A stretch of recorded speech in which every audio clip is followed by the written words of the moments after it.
Welcome everybody. This will be my second weekly mailbag every Tuesday at 7:30 Central Time. I do a weekly episode, and this one is about Spectre. At least the first question is about Spectre. So the first question is, I was hoping you could talk about Spectre a bit, seeing as she was recently buffed / fixed quite significantly, and he's talking about like the haunt fix and some of the illusions, and she recently got buffed with the reality. Is she viable, and in what sort of lineup, and with what item builds? If you had a draft Spectre as a carry, who would your other 4 picks be your bans? And this was asked actually before Dignitas random in their lineup, and this was a game versus No Tidehunter on Saturday, and they actually picked Spectre and Warlock, and we haven't seen either of those heroes in a very, very long time. I saw like N9 run Spectre once, but it just completely failed. He just got owned in the laning phase and just ended the game in 25 minutes. The other team did, and that wasn't a good showing. I think this one is a pretty good showing of what Spectre is capable of and what her weaknesses are. She is a her, I believe.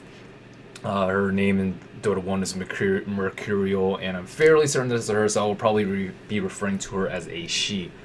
So, firstly, the picks, you have to pretty much put her in the safe lane. She cannot be in mid solo, she cannot be in the off lane, and she's a carry, and most carries go in the safe lane, farm lane. And I guess maybe you could do like aggressive triple lane, but you really do need a lot of heroes to babysit Spectre. So in this lineup, we have Bat, solo off lane, Rubik Bane to support the Spectre, and the Warlock solo middle.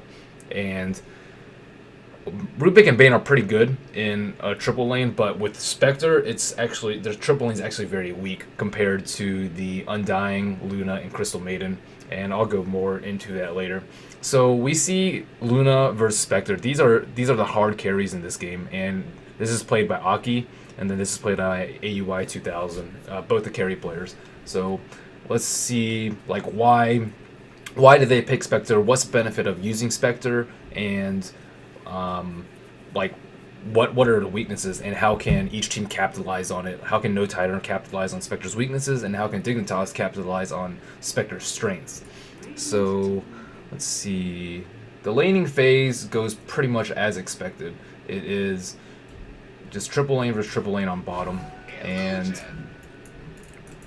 they No Tidehunter immediately tries to block the creep pool song because they know they have a stronger triple lane, and level 1 decay is really, really strong. Telekinesis does 0 damage, Spectre's dagger does 50 damage, and decay it just saps 4 strength along with dealing 20 damage. 4 strength is 4 times 19, 76 HP along with 20. That's 100 damage, AoE nuke, 10-second cooldown, and they have a way stronger level 1.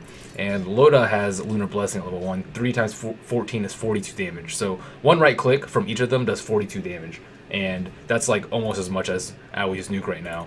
And they have Brain Sap, but Brain Sap only does 90 damage, and it takes a lot of mana, and it's not very spammable. So immediately from the get-go, they're behind because of Spectre's like laning capabilities. And I'll just put on player's perspective a little bit while I talk. So what are the cons of Spectre versus Luna? I talk about Spectre versus Luna because this is a particular matchup, but they're both. But Luna's a very popular carry, so I think it's reasonable to compare it to her.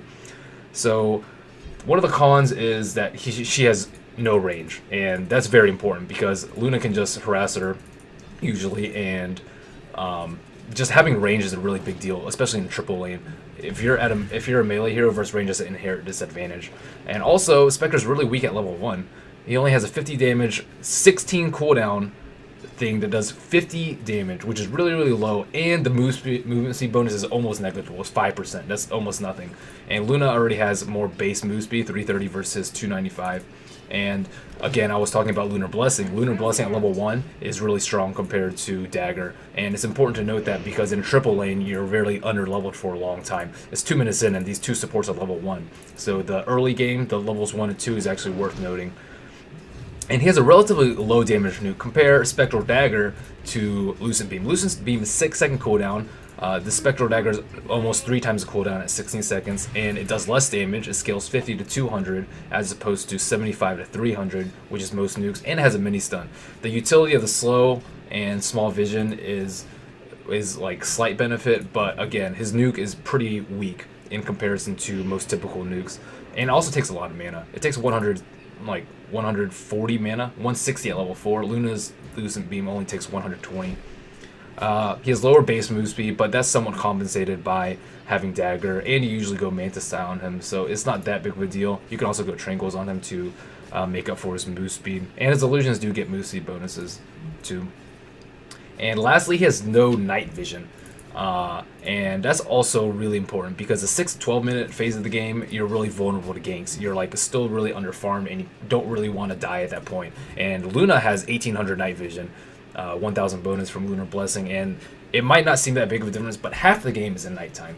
Or I guess it depends on how long the game lasts, but usually around half the game is in nighttime, and the Lunar Blessing is actually a really underrated skill, and not many people talk about the Ultra Vision when they talk about Luna, but it is really, really important and highly underrated, and it can save her from a lot of deaths, and you can also play aggressively with it, because you can just stand here in the jungle and you can see them, but they can't see you.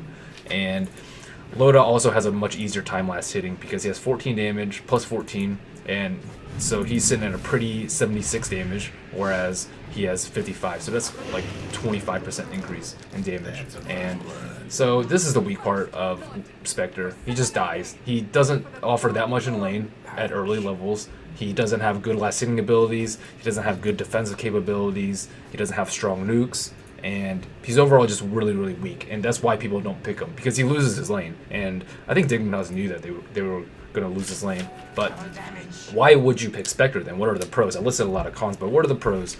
He has better chasing skills. He actually has this is like an AoE movement speed decrease for enemies and increase for him. And he can chase multiple heroes down with Spectral Dagger. And it lasts okay, 7 duration out of 16, but Luna doesn't have any sort of slow, and she never gets Scotty. And you have to rely on her innately fast move speed and being able to Lucent Beam people down. And people go move speed builds with her. But Spectre has a lot more mobility, and he has Haunt in order to chase down weak-ass supports too. And he can do that from anywhere on the map.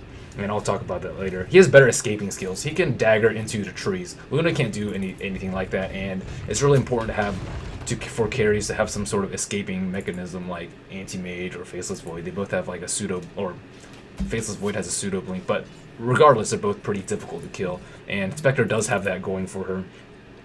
She's tanky, and she's not tanky at early levels, but Dispersion is a really, really good skill. 22% damage reflected, and it actually prevents the 22% damage. So if you have a 300 damage nuke, it has 22% damage of that mitigated by Dispersion, and then 25% by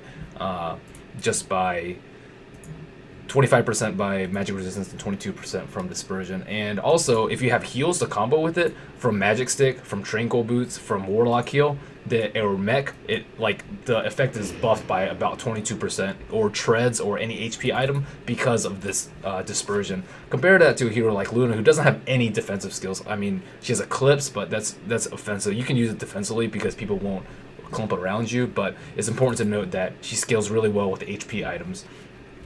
Also, Desolate is pure damage. So if you hover over it, it says damage pure. And that's important to note because Luna is not pure. Her passive just grants straight up damage and is hence mitigated by armor. And Spectre's Desolate is not. And also, if you get illusions with Spectre, they do full Desolate damage. And this is also very, very important because outgoing damage, Haunt, if you read it, it says 40%. But the illusions still do full Desolate damage. And this is why Desolate and Haunt is just a really, really strong combo, and this is why almost everyone goes Manta style on her, which Aoi will go later. And also, she's more difficult to focus down on team fights because you have like all these illusions going on, and you can Haunt and you can Reality any of them. And on top of that, if you focus her down, your team's going to take a lot of damage. Like, let's say you have like 1100 HP from just whatever items you have at some midpoint in the game, and then you have a Warlock Heal on top, and then a Mech. Warlock Heal, I think, is 45 times 9, so like almost 400, around 400. So you have 400 heal from that, so that's 1500 effective HP, and then you have 250 more from Mech. That's 1750. So just from you standing there and dying and doing absolutely nothing, their whole team will take 20% damage of 1750, which is a lot of damage. And I know they nerfed it a little bit so that like the further away you are, the less damage it is, but it's still a very, very strong ability because usually Spectre's in the middle of the fight.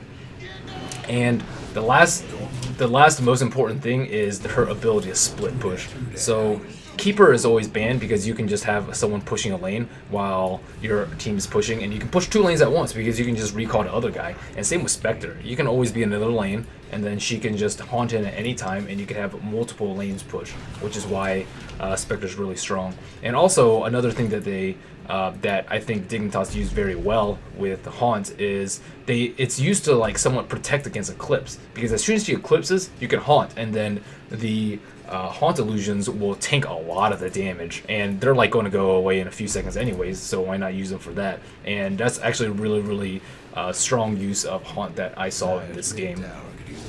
So I don't really know if many of you guys watch this game, but spoiler alert, Dignitas gets owned early game. They get destroyed in like the first like 10-12 minutes. If you look at the CS, 45 last hits versus 11 for Spectre, but they managed to come back because of the pros that I mentioned with Aoi. He can like split push and catch up and farm while Luna's forced to be with her Keen. And also Luna's really easy to focus down. They have Warlock Infernal to keep her in place during BKB, as well as Fiend's Grip, and Spectre's more of an elusive hero.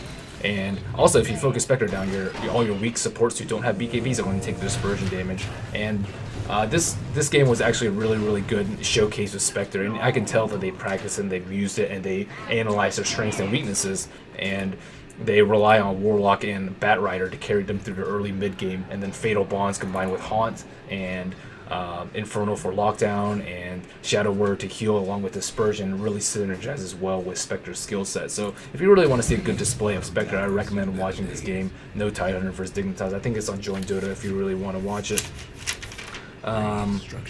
So that goes over Spectre, and I talk about the pros, the cons, and most item builds with her is pretty standard. You usually go Manta. You can mix in a Diffusal if you want, or a Manta or a Radiance. It just depends on how the game's going, how well you're farming. You can get Treads if you're offensive position. You can go Phase even for more move speed. You can go Tranquil if you're in defensive position. But that's it just depends on the game. But again, this game is a pretty good game to watch if you want to see Spectre in action.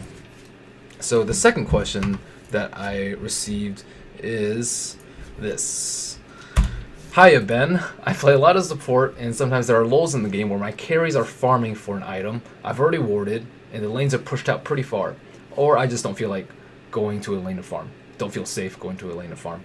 Since supports are often pretty squishy and it's hard to farm neutral camps, or my more farm dependent teammates want the neutral camps, I don't really know what to do and just end up running around for a while. I don't want to leech experience from my teammates by sitting around while they farm. Is there anything more efficient I could be doing there this time? What should I be doing? Thanks.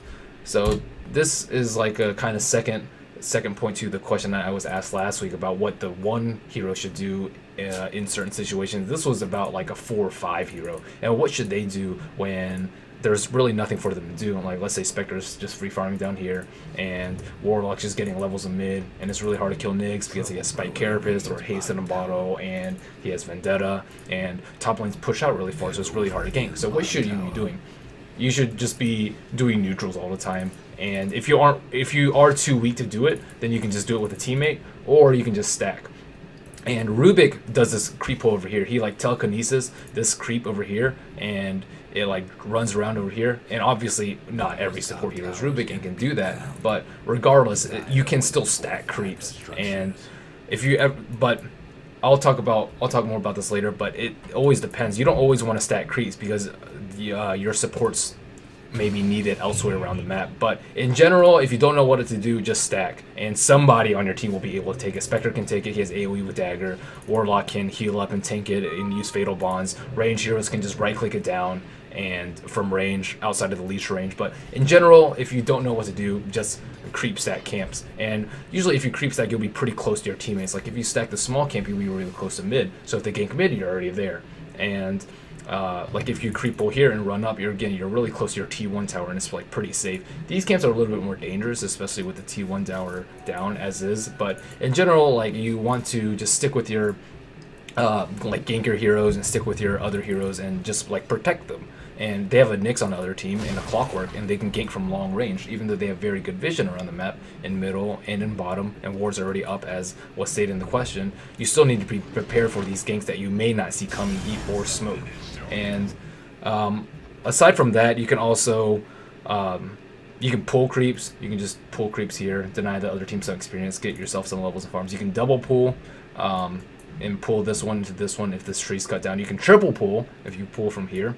You can secure and check runes. This is also very important because like a Warlock matchup versus a Nyx matchup, like Nyx is really dependent on runes, and he is much more devastating with haste runes and invis runes. But Warlock's like okay, he's really ulti dependent. His ult's on much longer cooldown than Vendetta, and he doesn't have as much burst, and he's just generally not as useful with runes, and you usually don't see bot on Warlock. But if it's like Invoker or I say Invoker or Warlock because those are two very common heroes mid who don't get bottle, as well as Obsidian Destroyer, they still need help checking the runes because you don't want to deny the opponent checking runes. So it's very important to secure those, and a lot of the support play revolves around the game timer. So just make sure you know when the creeps spawn, that neutral spawn that is, and then make sure you know when the runes spawn every even minute, and you need to be around there so that if it is some sort of like really close matchup in mid, like Queen of Pain versus Puck, you can secure it for your team, and then he can win his lane just because you were there to check the rune, and you may even be able to get a kill out of that.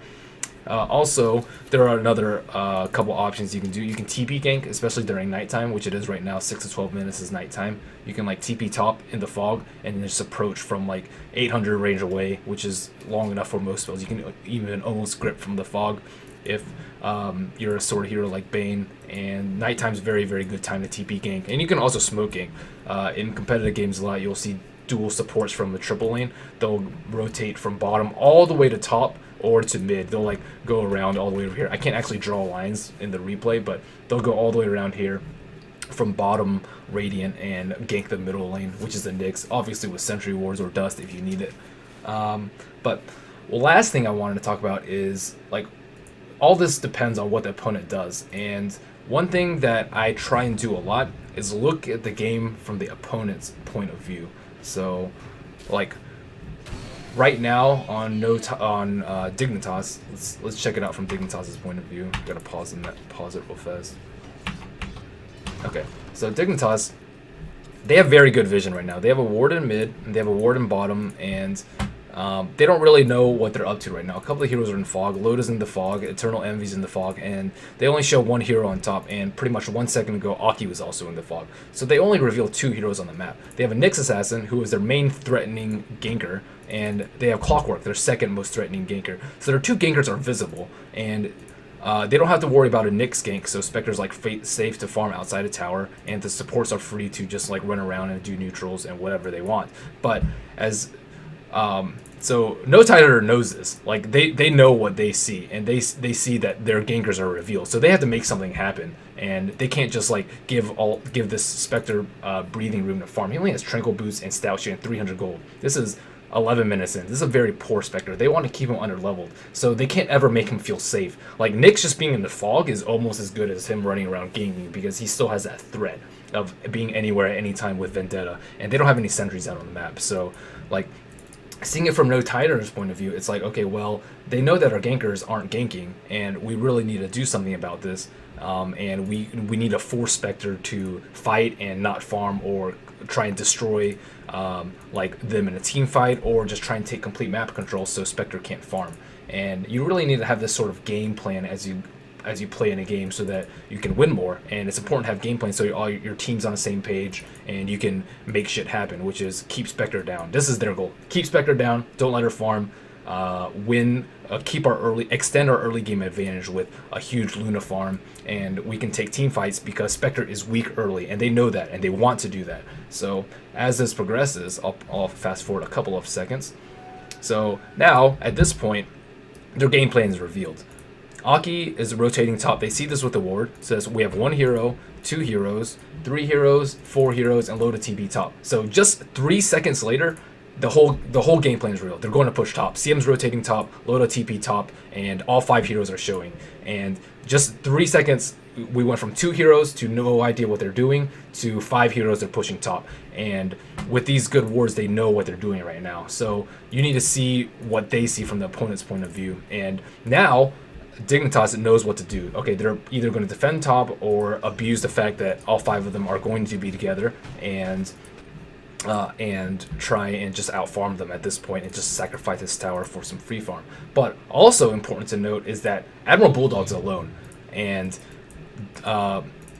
no Titaners should know this as well. Like, Admiral Bulldog is alone. They have 3 heroes top. CM's probably close by because she's not going to sit in mid to protect a lone Clockwork. And they know that Admiral Bulldog's alone. And Dignitas knows that as well. And they see their whole entire team. So they know that the only vulnerable position right now is Admiral Bulldog. And they see him. So Universe actually spots this out. And I think this is a very good map awareness by him. Because he knows that everybody else is over here and they're pushing top. So if they can look to get a gank right before that happens, then that's really, really important.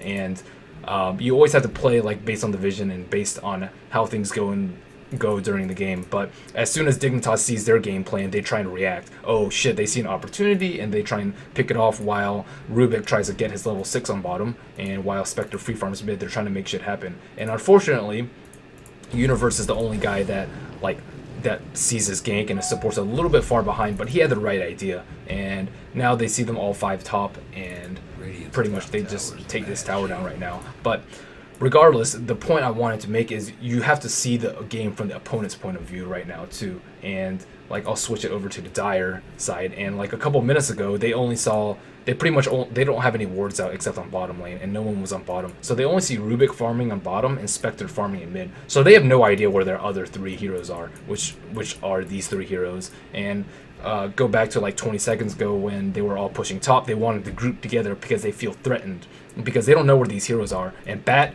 with a blink is very, very dangerous, and they feel threatened. So in response, they will try and group up and push a tower, and that's their response because of what they see on the map. And Dignitas should know that too. They should know that no Titaner sees no heroes on the map, and they feel a little bit threatened, but they still want to extend their early game lead and to take Spectre out of the equation by completely eliminating their map control and vision and towers.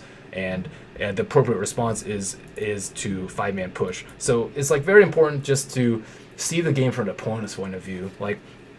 What do they feel threatened by? They feel threatened by this Bat Rider. They don't feel threatened by the Spectre, but they may later. So they want to kill the Spectre and avoid Bat Rider ganks. Whereas Dignitas, they're very scared of long range ganks from Clockwork. They're very scared of their Spectre dying, so he's farming very close to tower, and they're very scared of pushes, and they do push right now.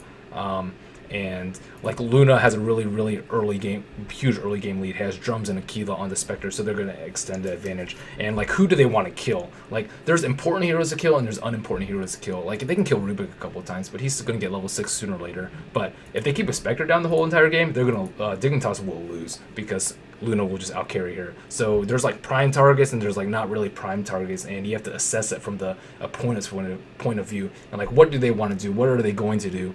And just if you're as a support or even a carry player or anybody or a ganker, just take your time for a second and just think about what does the opponent want to do right now. And you can liken it to chess and be okay, this is what they see, this is what they have, and this is what they're going to do, so we're going to respond by doing this. And I try and do this a lot so I can better predict my opponent's moves, and so I can be a better player. And if I predict wrong, that just means I'm either inexperienced and I don't know what's going on, or there's just too much variance in unknown. And a lot of the unknown is caused by lack of vision and lack of experience, but sometimes you can predict what heroes are going to do and what people are going to do, especially early game. It's okay, they're going to try and shut Spectre down. That's very obvious as to what no Titan wants to do in this early game, and they accomplished it. But you just got to be wary of these and try and prevent it from best you can. As in, okay, let's put 2 heroes bottom. Let's get Spectre and Warlock, or Bat and Warlock, to try and gain control from the 5 to 12 minute point in the game, so that Spectre has a little bit of room to breathe. And just make sure you have a game plan going in and going out. As a support, as a carry, is all important. And that will conclude this week's weekly mailbag. So again, if you have any further questions, just email me at mailbag@merlinidota.com, and I will get to the good ones and try and do a brief segment like I did this week. Thanks everybody for watching.